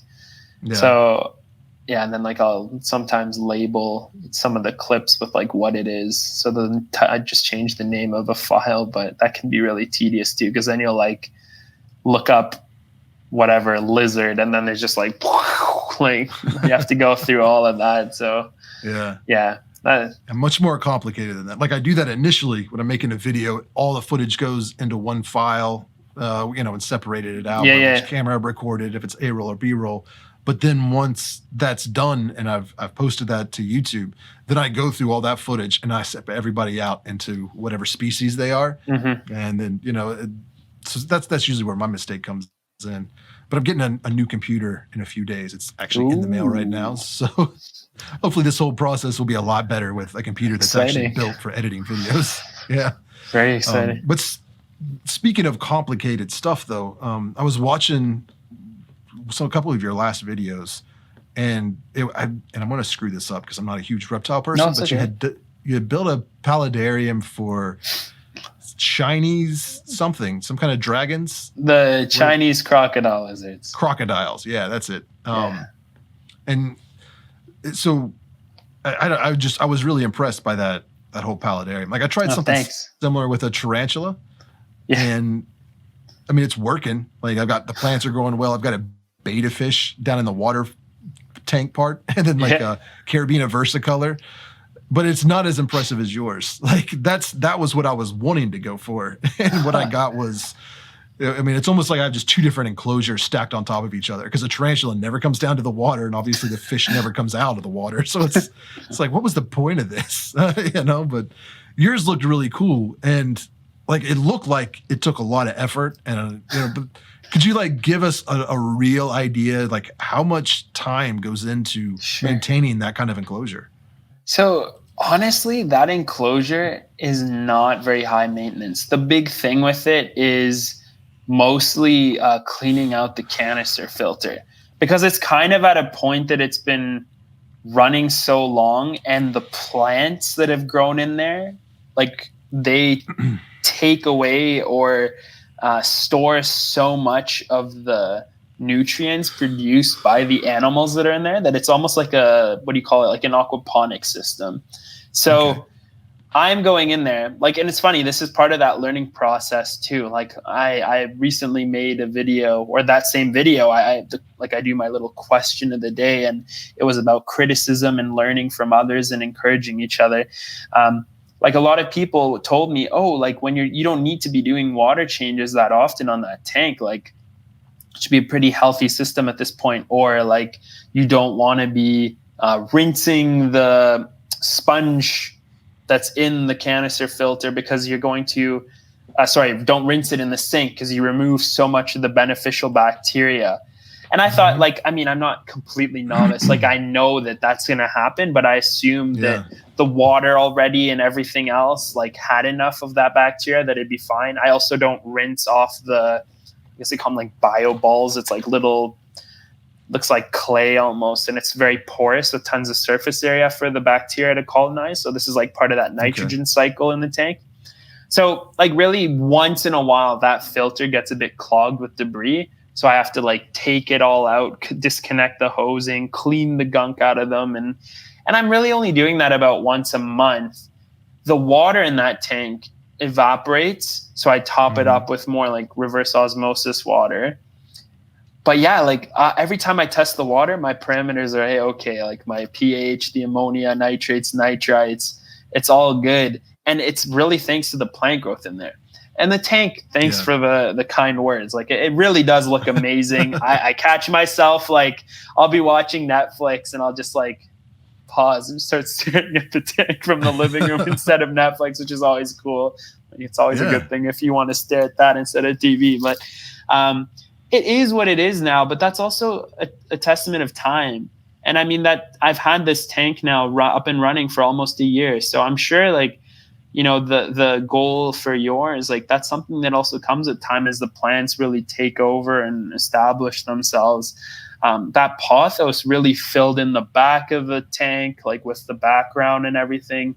It really starts to look more full if you give it the time it needs. So like I think that's one of the big things with it. At first, when I was planning that tank, I had this idea of like doing like the spray foam and everything and doing the sides too. But I the animals, like with the crocodile lizards in there, I didn't want to take even a few inches off each side just because I wanted them to have as much room as possible. So I chose only to do the back wall as the background with the cork panel.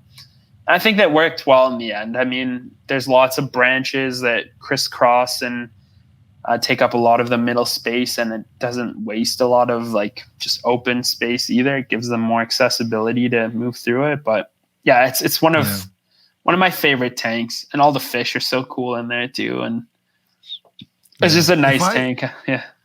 If I remember correctly, when you started setting that up, I may be mixing up two videos or something, but I remember it was about a year ago. I was watching you set up a paludarium, and you had got a shipment from ZooMed with a bunch of stuff.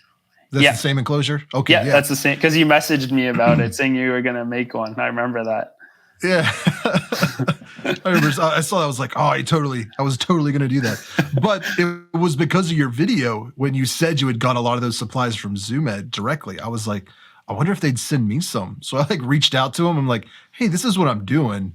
Would you be interested in hooking me up? And they actually responded and sent me a little box with like the waterfall kit and stuff. I was like, wow, that's awesome. That actually.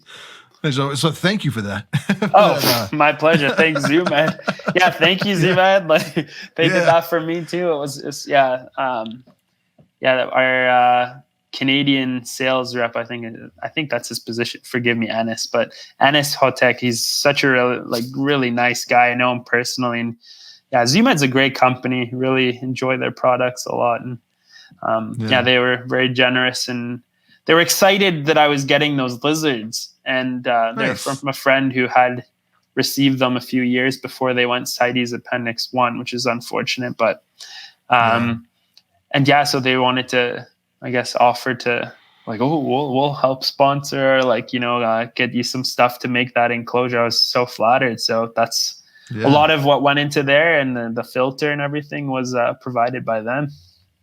Yeah, that's one of the issues that I've found doing mainly tarantula content is that it seems like Exoterra, ZooMed, a lot of those companies are, they're totally already sold on the idea of sponsoring or running advertisements or helping out people that are keeping reptiles and making videos about them. When it comes to inverts, they're a little more hesitant. They're like, we don't really make stuff for tarantulas per se, so I don't know if that would actually be a good investment on our part. And it's trying to get. Like, I think I reached out to Mist King, see if they might be interested. And they were very kind, but they were kind of like, no, it's not really our demographics. It's not who we're looking to advertise to. I was just like, interesting. All right, I guess I'll end up just buying one myself or wait until the channel gets a little bit bigger and maybe you'll change your mind. I don't know. But I wasn't even like asking for a free setup. I was like, hey, this is my channel. This is what I'm doing. And I want to use your product for these enclosures. Like, I'm a day gecko. And I've got a few reptiles. Yeah. And I thought it would be a cool, like maybe we could work something out. You could help me at least make sure I get the right stuff and I'm setting it up correctly. And they were just kind of like, just kindly declined to get involved at all. So I was like, all right, well, maybe one day. Yeah, it's tough though, because respectfully, like as much as you said that a lot of the companies are in and like wanting to get involved and sponsor creators, maybe it's me being in Canada, but I've sort of found the opposite. I find it can be kind of challenging. If anything, I joke that we should have got into fish keeping. Like they're the guys that just have sponsors knocking at their door saying, hey, here's some product and money to help support what you're doing. Like, just, but it definitely is a bit more tricky as a creator that does exotics, we'll say, whether it's spiders or not. But I think also part of it is like learning. Yeah, I can definitely see what you're saying. It is tricky with the niche, within the niche of like tarantulas or invertebrates. Sometimes it's a matter, I've found in my own experience, of like in your pitch being specific about the product and the application and seeing if they share that interest in like you doing that, because part of it is that they have to recognize the potential they have in marketing their product through you. And unfortunately, I do feel that some companies, and there's no names to be named or anything, but like there are companies that don't recognize that potential yet. And I'm not trying to sound arrogant or anything, but there's a huge potential in marketing through us, like us, these, YouTube creators, especially specific to your niche. Like you could literally target the audience that you want to market your product to. You're not just posting a Facebook ad and trying to do good SEO that the right type of person sees the ad. Like if I get Richard to do this and pay him this much and send him the product, like that's how many thousand people that would literally want or have an application for my product are going to see that. Like, so I think it's a learning process there. Individual, like there's companies that are slowly kind of catching on and realizing the potential, and that's great to see. It benefits everyone, right? So just have to be a bit patient and hopefully it'll get better with time. But that's true. Yeah, I think that's part of my problem is because I'm learning, like trying to learn as much about cameras and technology and stuff as I can. So I'm watching a lot of those YouTube channels and I'm seeing like Canon and Sony and Samsung and Panasonic just throwing products and money at these guys that are talking about camera stuff, because they realize that people watching this are the exact people that are going to be buying our gear, So if we give them, or at least loan them, this lens or camera, they're going to make a couple of videos on it, and that's like a real life app. It's better than running an ad, It's the people are actually seeing it getting applied, like being used and how it works and getting reviewed. And so it's like, I want that kind of attitude, but out of people that are breeding tarantulas or making enclosures. And they're kind of like, what are you even talking about, man? Yeah. Like, we're not there yet. We don't have an advertising budget. What are you talking about? Pretty much though, right? Like, and I'm always cautious too, because like there's part of me that wants to approach some companies or businesses, but I always worry about how it comes off, because if someone doesn't actually understand the value of what you're offering in certain advertising services, there are people that are kind of thrown aback, like, what, you want how much to do that? And it's like, well, that's what it's worth. Like, but and it's tricky. You gotta like figure it out, but I don't know. And I mean, there's some people that, you're right, they don't get it. They're like, I'll send you $10 worth of product and I want a 15-minute video on it. It's like, that's not going to happen. Yeah. Like, sorry. Not a chance. Like, I'm not trying to be rude, but that's like me working for $2 an hour. Like, I'm not down for that. Yeah. But then there's other people, like the sponsor of this podcast, Tarantula Cribs, which unfortunately I don't think you guys can get up there in Canada yet. But I mean, they make, enclosures specifically for inverts, and they're like what kind of even got me to realize the potential, of advertising to a channel. Because he, like, out of nowhere, he's like, hey, what would it cost to get a sponsored post on Instagram? And I'm like, I have no idea. Nobody's ever asked me that before. Let me do some research and figure it out.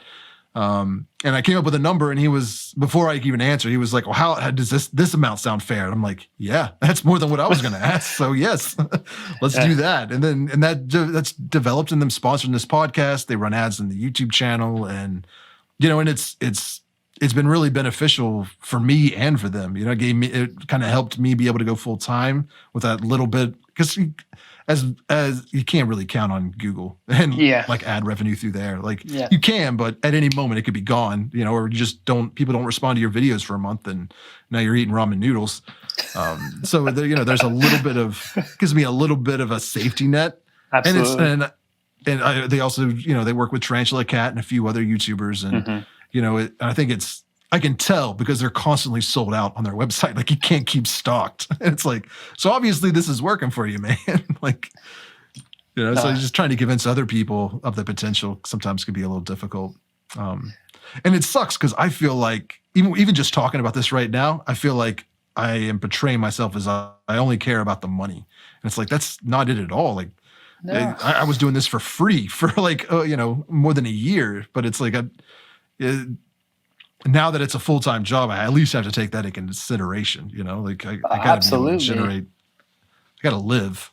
Well, yeah, absolutely. 100%. I mean, personally, it's not my bias. Like, I didn't see it like that at all, but it's tricky. Like, again, it also comes down to people not fully understanding like how much work we're putting into this process, and when you're doing it full time, like you said, you can't rely on the AdSense revenue. Like, yeah, sometimes it's great. And maybe for a short while, if you're going to be really risky with it, you can just live off of that. But like, no. And then you want to create different streams of income, whether it's merch and other things. And it's funny, like you'll get the odd person that'll message or comment, be like, oh, stop with the like talking about whatever merch, or like, why are you talking about random products? That's so annoying. Can you just keep the focus on I'm like, and then it's almost kind of nice when someone will comment, be like, like this is actually like their full-time job. It's really great that they were sponsored. Like, try and be a bit understanding. And I'm always just like, thank you. Like, I don't get involved, but like, thank you. It's nice to see the community kind of trying to keep people up to speed and let them in on like the fact that like it's important for us too. And I think it's fine. Like, that's where it's nice when the sponsor is actually irrelevant. Like, then it's still interesting because it's beneficial for your audience. If they're learning about tarantula cribs, well, that's something relevant to them too, right? So it's helpful for them. But yeah, it's always really nice when you can create partnerships with brands that it becomes something mutually beneficial. Like, that's so great. Like, I'm pretty envious of what you guys have going with tarantula cribs, to be honest. Like, I think it's one of those like little barriers that exists with living in another country. It can be kind of tricky, but I'm very blessed. I should probably just mention in it, like I'm very thankful that I have something going with Exoterra, and they've been really great to work with, and very happy with them. And yeah, they're really nice. So very happy with that. Yeah, I feel like people watch my videos and think I'm sponsored by Exoterra just because a wide majority, like most of my enclosures are Exoterra, and I'm like, no, that I paid full retail for every single one of those. Well, that's not true. A lot of them I buy used, but still, I enjoy them. That's why I use them, not because they're definitely not giving them to me. But that's the cognitive dissonance that I think exists on YouTube. I mean, somebody will pay Xfinity or whoever their cable provider is hundreds of dollars a month to watch shows on their TV where they get 5 minutes of content followed by 2 minutes of commercials, like nonstop. Or they'll pay Netflix or Hulu and they'll get the cheaper tier, but they're still paying $10 a month to watch a couple minutes of commercials, every 5-10 minutes of content. But then they get on YouTube, which is completely free, and there's one ad and a 15-minute video, and they're like, this is trash. Why are you only care about money? Like, why are you running ads? It's like, what? I don't understand. Are you complaining to Xfinity? Yeah, it's a good way to put it. NBC. Very, very true. Yeah, it is what it is. Like at the end of the day, too, it's not something worth. Like, I always think if there's ever been a time, I don't know about you, but I don't tend to deal with, now I'm probably jinxing myself saying this, but I don't tend to really deal with any trolls for the most part. Like, I don't get bullied much or anything on my platform. And, but I think one of the important... Do they just not exist? Do they not exist, or do you just ignore them? Well, that's just it. Like, I try my best to ignore them. If they come along here and there, it's like, okay, well, I'm not, first of all, I don't like to, like, I'm not someone who's going to go and like delete the comment, because I think everybody should have, I'll say this loosely, like freedom of speech or whatever, right? Like that exists. If it's something hateful and hurtful, obviously that's a different story, but YouTube usually flags that anyways, right? So that's fine. But it's moments like that where you're affected by someone's comment. I think it's important to just like turn around and look and be like, okay, well, look how many people I have that are subscribed and care about what I'm doing. Why should I let that one little person have my attention and give them the permission to like affect me emotionally this much? It's kind of maybe a cheesy way to think about it, but I think it really helps. And I say that like, it's easy to say because again, I don't know what it is, but I don't deal with it that much. It doesn't happen very often where people are like trashing me or saying terrible things compared to some of the other friends who have shared what they deal with. And it's really disheartening to hear what some people deal with on the platform. And I really feel for them because it can affect you. But I think it is important to try and find ways to be detached about it. Because if you choose a life on YouTube and social media, it's something we have to learn to do for sure. But I think, focusing on the people that really care about you and value you helps a lot. Yeah, that's a very good insight. Like it's something I know, but it's very nice hearing you say that. Something I needed to hear because I can get 100 comments on a video that are all positive and then one negative comment. And I read that and that just destroys like my whole experience of that video. I'm like, oh man, this video sucks. And it's like I totally ignore the 100 people that were like, hey, I really enjoyed this video. And it's just I hyper fixate on the negativity. And sometimes it's like, I think that they have good intentions. They're like, I liked the video, but I really didn't like the sound effect, or the camera was really shaky in this clip. And it's like they're trying to be helpful and critique, but in my mind, it's like, well, you freaking try to do it, man. Like you try to film a mantis nymph without the camera bouncing a little bit. God, give me a break. I don't know what I'm doing here. Yeah, it is what it is. I don't know. It's hard to sometimes brush off criticism, and that's something you were talking about in one of your videos. It's like just in the hobby, like how we put a critique up there, or if somebody is their husbandry is off, how you approach that subject in a way that is going to be beneficial for that person as well as the animal, and not kind of make them defensive and drive them away. Like I was really appreciating what you had to say on that.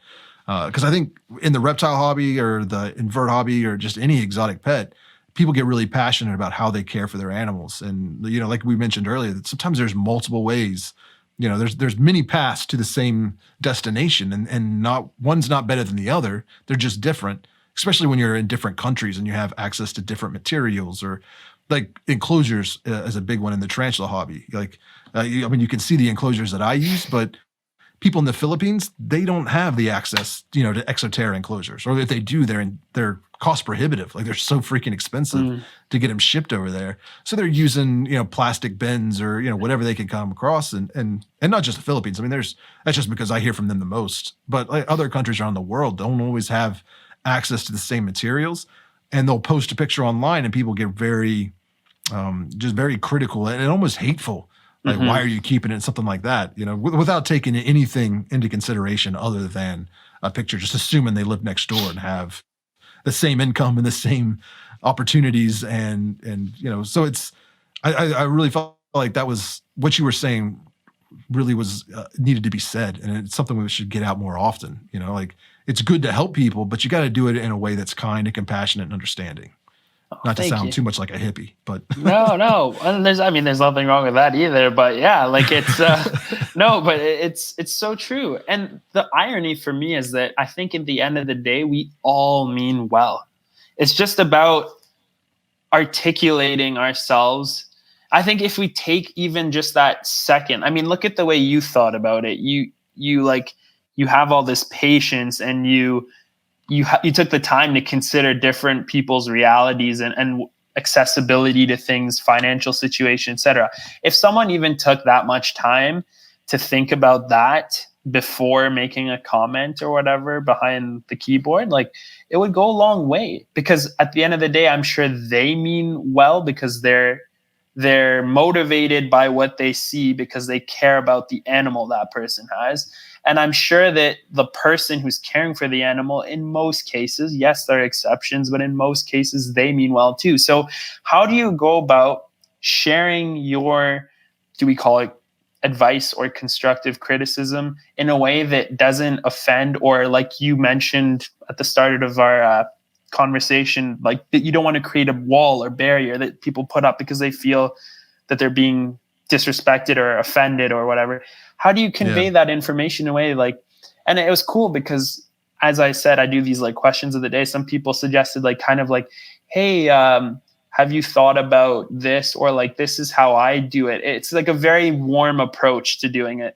I mean, it doesn't have to be so thought out and methodical necessarily either, but my opinion is you want to convey that information to someone in a way that they don't feel criticized or insulted. You don't have to be sarcastic. Like, there are people, like I see it in the groups all the time. It's terrible. They'll like be like, oh my God, like, what are you doing? Like, just give it.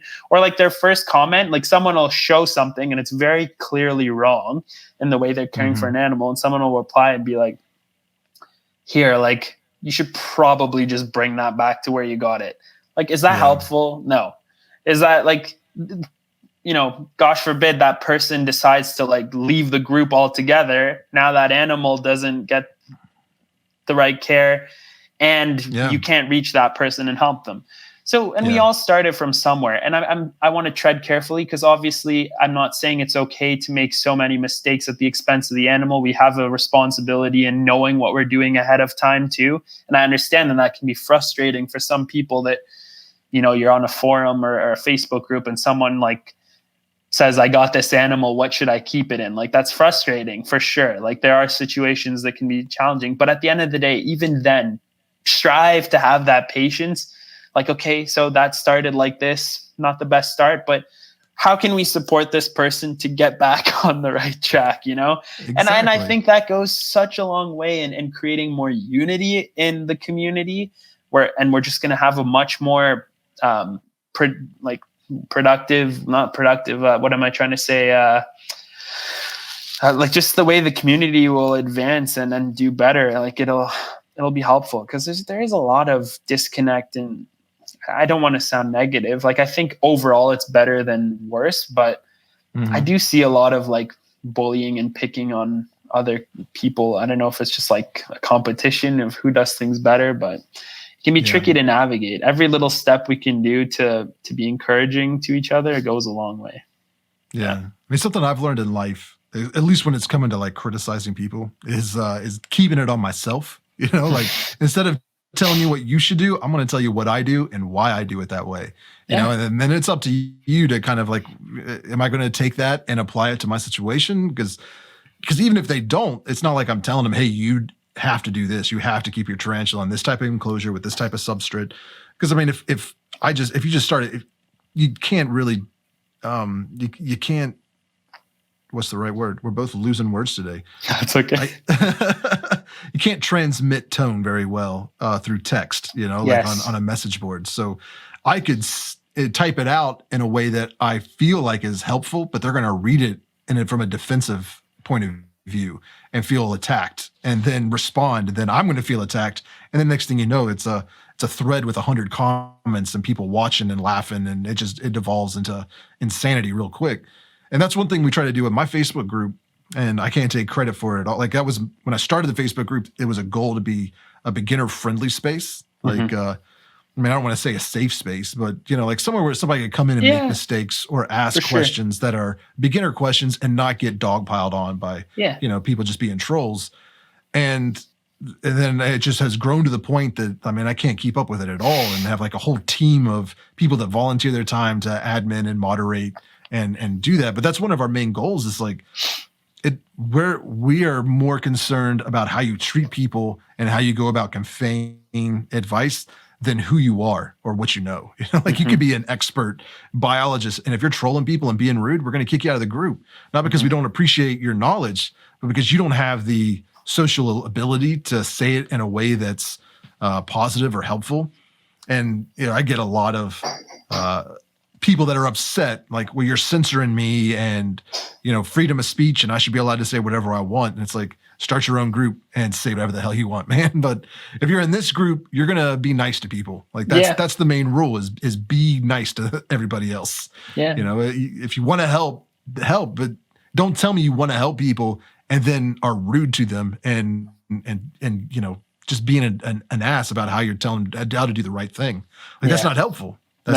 That's feeding your ego more than anything. Mm-hmm. But that's just my opinion. And so like when you said you don't want to restrict people's free speech, like deleting comments, like sometimes I do that just because mentally I don't think I can handle some of like the negative comments I get, especially on YouTube.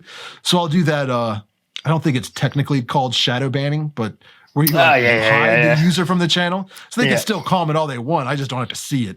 Yeah, like, that's true. Use that a lot. It's funny. I only noobish moment here, but I only recently learned that you could do that. But I was like, this might come in handy someday. Yeah. Sometimes I want to go back. Like I just, for whatever reason, I'll be in a mood. And it's like, let me unhide their comments and just see what they've been saying for the past year. Like what terrible things they've been commenting. Oh my gosh. I'm like, no, I'm not going to do that to myself. But I mean, it's, yeah, I think part of it is like, I may look like a big guy, but I have a fragile ego. So sometimes but I can't imagine being somebody like Tarantula Cat. Like some of the comments she gets on her videos, I'm like, what the hell? Like, why do people like that even exist? Yeah, I mean, take the time to leave a comment. I would almost go as far as to say that I've found. Sorry, this family's leaving the house there. I found that I find that women in particular deal with this more than men. Like, and maybe it depends on the type of content, but like, objectively speaking, we're all producing very similar content, and it just seems like there are a lot of trolls and negative people that really pick on and objectify women. And it's really, I mean, I don't mean to sound naive. I know that that's something that also just happens in society that shouldn't be happening, but it's really awful. Like I wasn't going to be specific, but yeah, like you mentioned, like there are many friends of ours that deal with this on a daily basis, and it's terrible that they have to do that, or like even create, filters or whatever you call it for certain things, because people are really just terrible.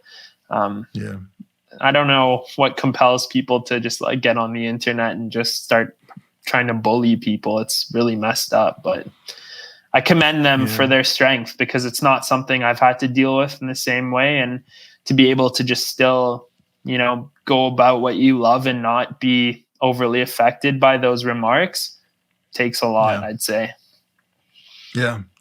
And I think I'm glad that, the YouTube community around exotic pets, or at least what we're doing, like our little community. I don't know how it is with like the big snake guys or anything, but it's not as bad as some other niches, or however you say that word in YouTube. Like, I mean, when you look at something like the prank niche and like, you know what I mean? Like H3H3 and a lot of those like bigger YouTubes, like some of the scandals and ridiculous crap they get into.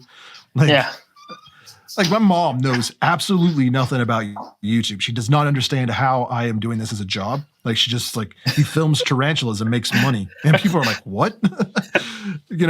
But she knows it has something to do with YouTube. And then she'll see something like a story on Logan Paul or David Dobrik or one of those guys. And it's like, oh my God, is that what you're doing? I'm like, no, that's no, there's nothing like that happening.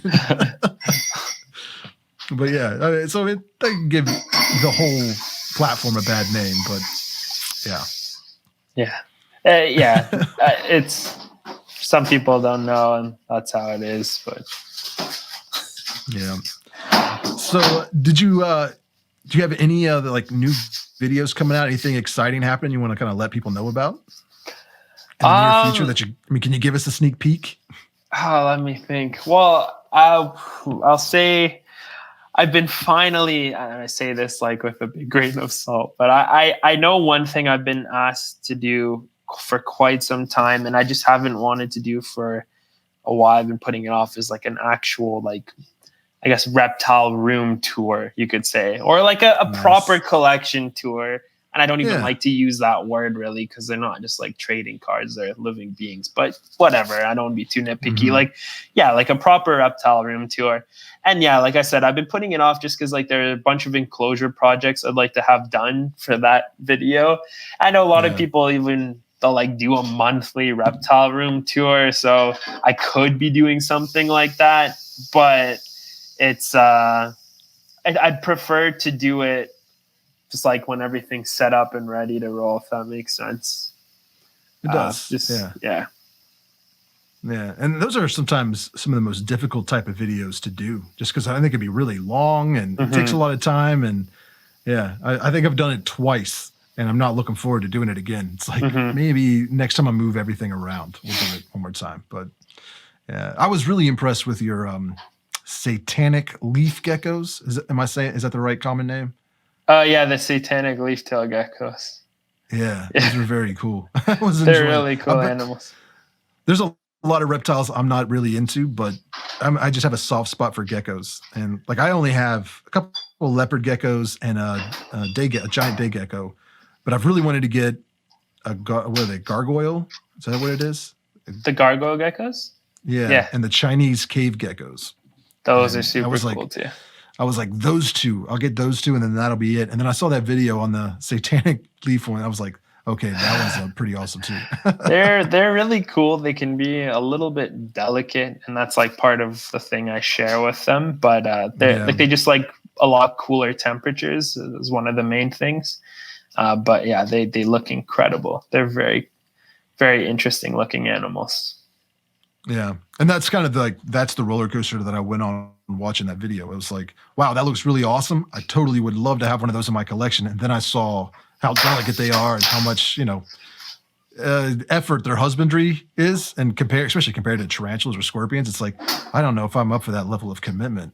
Like, I don't know if I could do that. So it was impressive seeing you have so many different communal enclosures or, breeding them and stuff. I was like, well, that's a lot of work. Yeah, it is a lot of work, but I mean, I have the time for it, and it's working well, I guess. Right on. Well, man, it's coming up on 2 hours, so we probably should wrap this up. I don't mean to keep you on here so long. No, it's been a pleasure. It's funny, I have some stuff going on the side there, so I apologize if some noise, a bit distracted, but yeah, no, it's been a real pleasure chatting with you. Thank you so much. I'm glad we finally got to do this. Definitely. It's been in the making for quite some time. Bart, I was starting to feel like maybe he just doesn't want to come on. Like, I totally respect that. No but way. It's like, he could just say no. Like, that's a complete, it's an acceptable answer. No. I would have done that if that were ever the case, but it certainly wasn't. I was really looking forward to coming on. I don't know. Like, I think for the longest time, I've just been like juggling. I guess it's out now. So yeah, like I had that Frogs & Co. series. I was working on the videos for that. It took quite a few weeks. And then the crocodile skinks, and there's just a bunch of stuff I was juggling. And sometimes then I just get like super into everything. I start like, I don't know how to put it. I'm so focused on that. It feels stressful to think about needing to do anything else. So I was appreciative that you were willing to be so patient and wait for some time to do that. So no, it's really been great chatting. Yeah, definitely. I've enjoyed our conversation. And it's funny, I was actually talking to Tarantula Cat earlier today. I was like, she knew you were coming on. So I was like trying to needle her a little bit for some like inside information, something that I could like surprise you with, or something that would be funny. And she's a good friend, just so you know. She did not give me anything. Well, mostly. I don't think she has anything. There is nothing. I was like, is there anything I should bring up or talk about? It's hilarious. But it was funny. I felt bad because I had to push this back a little bit, because like right after we had set on a time, it was like the next day I get an alert on my phone. Like I get a text message. I live in a small town in West Virginia. It's a little rural, and there's not a lot of barbers. Or, there are, but like a decent barber. There's like 1-2 places. And like you have to get an appointment and you book it months in advance. And it was like, I completely forgot I had scheduled an appointment. And it was like at 11. And I'm like, oh crap. And I called him and he's like, yeah, I can get you next month. And I'm like, well, I really need to get a haircut. So I was like, maybe he'll be cool with pushing this back. But I sent Tarantula Cat a message right afterwards, because I don't know if you can see, but I'm going to zoom in. See, where is it? Do you see this line? That's spray paint right there. Really? Yeah. He's a people who are listening to the podcast are like, what's he talking about? But like just to fill the spot. Yeah, trimming my beard. He's like, do you want a nice crisp line? And I was like, yeah, sure. And like, I as a new guy, I've never really gone to him before. And he's more, I'm trying to, I don't want to, yeah, he's just, what's a nice way of putting this? He doesn't cut my type of hair very often. Okay. You know what I mean? Yeah. Like he's just this like really nice guy, but he mainly does, you know, like African-American hair and stuff like that, but he does amazing beards. So when he was like, I was like, I want the whole beard treatment, and he did it. And then it was like, do the lines real crisp. I was like, yeah, that'd be great. And then he pulls out this airbrush thing and is like spraying hair dye on me. I'm like, what are you doing, man? I can't say I've ever had anything like that. It's funny. I'll be honest with you. I'll be honest. Like I was looking, I was like, man, Richard has like a nice beard line. Like then there's me, and like I got like some shadow here and everything. Like, you got the spray on beard. No, I'm kidding. I showed her. I was like, this looks crazy. How am I going to do a podcast with this like weird Drake beard I've got going on here? It was worth the delay, man. I'm glad we waited. And she was laughing, but I didn't realize when I sent her the picture I wasn't wearing my normal hat. And she was like, oh my God, I've never seen you without a hat on before. I've never seen your head. And I was like, well, I think I'm going to have to do the podcast without a hat on today. So just everybody can see my big shiny head. Oh, don't worry, my friend. I'm getting there. I'm probably going to shave mine soon. Who knows? Yeah. But it was funny. So it was good talking to you, and I appreciate you not making fun of my spray on beard today. No, it's all good. Hopefully it won't last much long. But yeah, I just thought it was funny because I was looking, I was like, oh my goodness. Like from a distance, it looks cool, but when you get right up on there, you can totally see that it's like it's sprayed on. Like I don't know how to describe it. It's strange. It's convincing to me. I mean, even when you zoomed up on it, it's good. All right, buddy. Well, it's been great talking to you. I really appreciate you coming on. Everybody should go check out your channel, Reptiliatus on YouTube. You're on Instagram as well. Are you on? I saw you had a Facebook group. Are you like super active on there, or a Facebook page, or is that just kind of? I mostly like post links to the uploads I make. I make like little. I guess it's similar. You do the same. Yours are probably nicer, but I make like little clips that'll kind of like serve as ads to my new uploads sometimes. So I'll usually post that and links to the uploads as they come on that group, or pictures sometimes. So yeah, I'm like fairly active on there. What about Twitter or TikTok? You get on there at all? Twitter, I will be honest, I have an account. I sometimes post on there, but yeah, I'm on there. TikTok, I've kind of slowed down with, but yeah, I'm on all of them under Reptiliatus. So nice. If they'd like to check me out on those platforms, they can. Thank you so much. Very cool. All right, man. Well, it's been a lot of fun. Thank you, everybody, for listening. Be sure to follow Reptiliatus on whatever platform you can find him on, whatever you use. He's everywhere. So is the Tarantula Collective, and and you can listen to the Exotic Pet Collective podcast anywhere you find podcasts. We're on Apple, Spotify, Amazon, everywhere. So thank you all so much, and we will see you next time. Goodbye. Bye.